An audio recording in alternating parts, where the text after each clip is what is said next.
शुभ सुप्रभात बच्चों। पिछले वीडियो में मैंने आपको पार्ट 2 लालच बुरी बला है का विस्तार पूर्वक वर्णन किया था।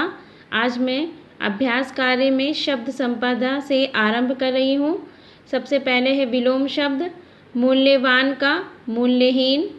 विलोम शब्द वो शब्द होते हैं जिनके विपरीत अर्थ होते हैं। विपरीत अर्थ हमें बताने पड़ते हैं, उल्टे अर्थ बताने पड़ते हैं। पवित्र का अपवित्र, उदय का अस्त, वरदान अभिशाप, सुखी दुखी, प्रसन्न अप्रसन्न।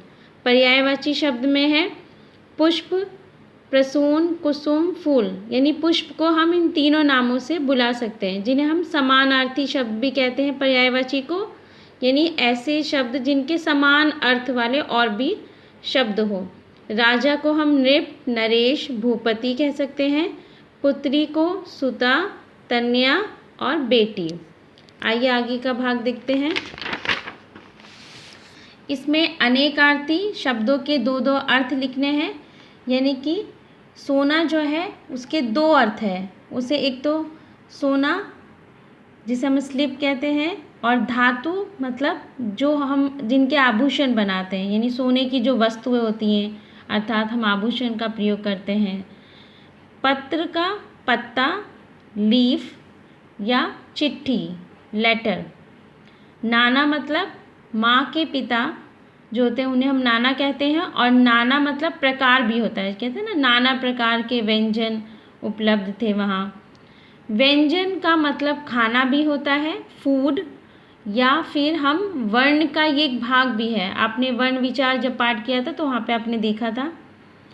आगे देखते हैं। यहाँ पे आपको कुछ शब्द दिए जिनके आपको विसर्ग अलग करने हैं। विश्वास में वि जोड़ श्वास, प्रसन्न में प्र जोड़ सन, अपार में अ प्ल जोड़ पार, सुमन में सु जोड़ मन। तो आपने देखा विसर्ग मैंने यहाँ अलग किया है। उसके बाद इसमें आपको रिक्त स्थान भी हैं। रिक्त स्थानों की पूर्ति आपको कुछ शब्द दिए हैं पहले से ही, उन्हीं के द्वारा आपको रिक्त स्थान भरने हैं। उसे सोना एकत्रित करने का शौक था। मैं जिस वस्तु को स्पर्श करूं वही सोने की बन जाए। उसकी पुत्री सोने की मूर्ति बन गई। वरदान देकर देवदूत अंतर्धान हो गया। आइए आगे देखते हैं। भाषा अध्ययन में यहाँ पे बहुवचन, यानी कि बहुवचन, एक वचन और बहुवचन क्या होते हैं। अगर कोई वस्तु एक है या कोई इंसान एक है तो उसको क्या एक वचन कहेंगे, और बहुत सारे हैं तो बहुवचन। जैसे पुत्री का पुत्रियाँ, रोटी का रोटियाँ, वस्तु का वस्तुएं, मिठाई का मिठाइयाँ, बेटी का बेटियाँ, सब्जी का सब्जियाँ। यहाँ पे मैं एक बात आपको विस्तार पूर्वक समझा दूँ। जब भी आप बहुवचन कीजिएगा हमेशा याद रखिएगा, इसमें बहुवचन वाले भाग में हमेशा हर्षा ई या फिर छोटा ई का प्रयोग होता है। अगर एक वचन में बड़ी ई है तो उसे हम हर्षा ई या फिर छोटी ई में बदल देंगे। जैसे यहाँ पे बड़ी ई है, इसे हमने छोटी ई में बदल दिया, तो इससे आपको इसको याद करने में आसानियत होगी। अगला है शब्द युग्म। शब्द युग्म वो शब्द यहाँ पे आपको छांटने हैं, वो भी पाठ से, जो एक ही शब्द का दो बार प्रयोग किया जाता है, जिसे हम शब्द युग्म कहते हैं, यानी शब्दों के जोड़े। जैसे यहाँ पे है धीरे धीरे, कभी कभी, ठूस ठूस, दौड़ा दौड़ा, धीरे धीरे, चल, चीखते चीखते। इसके अलावा और भी आप इसमें से पाठ से ढूंढ सकते हैं। अगला है निम्न मुहावरों के अर्थ लिखने हैं और उसके वाक्य प्रयोग भी करने हैं। बच्चों मैं एक बात बता दूं आपको, ये सभी कार्य आपको पुस्तक में ही करना है। अब आपको इसको कॉपी में करने की कोई आवश्यकता नहीं है, क्योंकि मैं आशा करती हूँ आप सब ने ही बुक्स और कॉपीज़ स्कूल से ले ली होगी। तो अब थोड़ा और ज़्यादा अलर्ट हो जाइए पढ़ाई के लिए, ठीक है। मुहावरे हैं फूला ना समाना, अर्थ है बहुत खुश होना। मेरी परीक्षा में प्रथम आने पर माँ फूली ना समाई। आंखें खुलना, सच्चाई जानना। राहुल को चोरी करते देख मेरी आंखें खुल गई। अंतर्धान होना, गायब होना। देवदूत वरदान देकर अंतर्धान हो गए। तो आपने देखा, लेकिन ये मुहावरे क्या होते हैं? मुहावरे ऐसे वाक्यांश होते हैं जिनके विशेष अर्थ होते हैं। यानी यहाँ लिखा है फूला ना समाना, परंतु उसका विशेष अर्थ क्या है? बहुत खुश होना, आंखें खुलना अर्थात सच्चाई जानना, अंतर्धान होना, गायब होना। तो ऐसे बहुत से मुहावरों का हम हिंदी भाषा में प्रयोग इसलिए करते हैं ताकि जो हमारी भाषा है वो बहुत ही प्रभावित हो जाए, इसीलिए हम मुहावरों का प्रयोग करते हैं। चलिए आइए अगला हम इसके जो प्रश्न उत्तर है, ये देखिए 7 प्रश्न उत्तर है जिन्हें मैं करवाने जा रही हूँ और इन्हें आपको कॉपी में करना है। जो इसके शब्दार्थ और कठिन शब्द हैं वो मैं पिछले वीडियो में ही बता चुकी हूँ। तो आशा है आप लोगों ने पाठमाला की जो कॉपी है उसमें लिख लिया होगा। आपको हिंदी के लिए 2 विशेष कॉपी बनानी है, एक पाठमाला और एक व्याकरण की। और पाठमाला पुस्तक का काम पाठमाला कॉपी में और व्याकरण पुस्तक का काम व्याकरण कॉपी में आप करेंगे, परंतु जो बुक वर्क है, जो अभ्यास कार्य है, वो अब से आप पुस्तक में ही करेंगे। आइए देखते हैं प्रश्न उत्तर। पहला प्रश्न है, मीदास किस देश का राजा था? तो मीदास यूनान देश का राजा था। उसका स्वभाव कैसा था? उसका स्वभाव लालची था। यह आपको पता ही है कि वो बहुत लालची था। उसके पास इतना अपार धन और सोना होने के बावजूद भी वो देवदूत से कहता है कि उसके पास बहुत कम सोना है, अर्थात हमें इससे ये ज्ञात होता है कि वो बहुत लालची था। देवदूत ने उसे क्या वरदान दिया? देवदूत ने राजा को यह वरदान दिया कि वह सूर्योदय के बाद जिस वस्तु को स्पर्श करेगा वह सोने की बन जाएगी। यहाँ पे मैं एक बात बता दूँ बच्चों, यहाँ पे देखिएगा जो दिया है, यहाँ पे आपका वाक्य दिया खत्म हो रहा है। जब भी कोई वाक्य पूर्ण होता है उसके बाद जो हम की का प्रयोग करते हैं ये हमेशा हर्षा ही होगा, छोटी ई जिसे हम कहते हैं। वाक्य के खत्म होने पे जिस की का प्रयोग होता है वो हमेशा हर्षा ई होगा। अगला है, देवदूत के वरदान का क्या परिणाम हुआ?